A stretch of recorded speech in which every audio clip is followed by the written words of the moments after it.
Let me tell you a story about smoking. So when I was a kid, I had this group of friends, and they were this one of my best sort of friends at school. He was one of these kids who I don't think he came from a very good family. You know, he didn't have a dad, which I found a bit weird. You know, it's a single parent family, and I think his mum was away and worked a lot. Anyway, he was. You could have lent him your dad. He was one of these guys who hung around late at night around places, you know, and ended up going to prison later in life. Anyway, it turned out what? Don't worry about that. Are you still in contact? Are you like his pen pal? No. Okay. No. We drifted when we were about 12, I think, and he started. Were you drifting with him at the time he went to jail? No.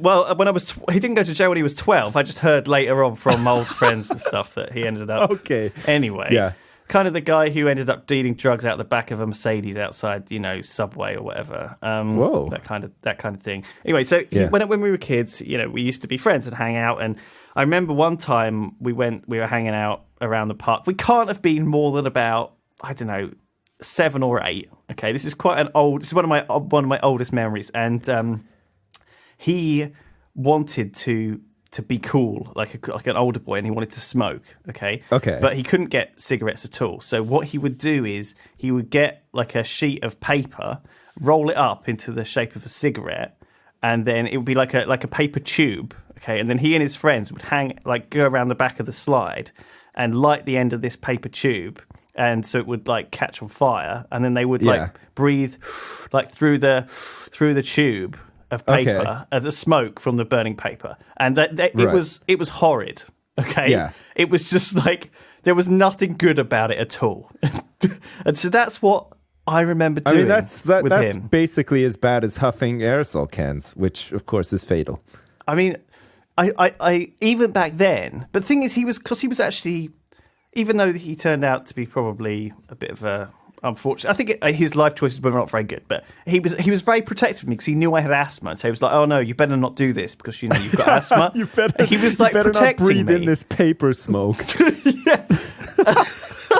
Looking back on it, I'm pretty sure like that's not very. So I'd come back smelling of like a bonfire, basically, because that's that's like burning paper and cardboard.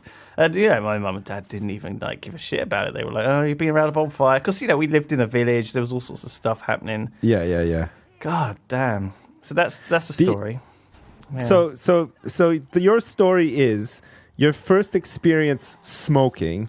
Was an 8-year-old guy inhaling paper smoke off the slide at a park. Yeah, with my friends who ended up later to have didn't be drug dealers, then go to jail. Yeah, pretty much. Yeah, it happens. It does happen. Everyone's got a story like that. Everybody has friends that became drug dealers and then went to jail. I think. I think you're lying if that's not the case, or you're very sheltered. Maybe you were like homeschooled and only hung out with like your neighbors.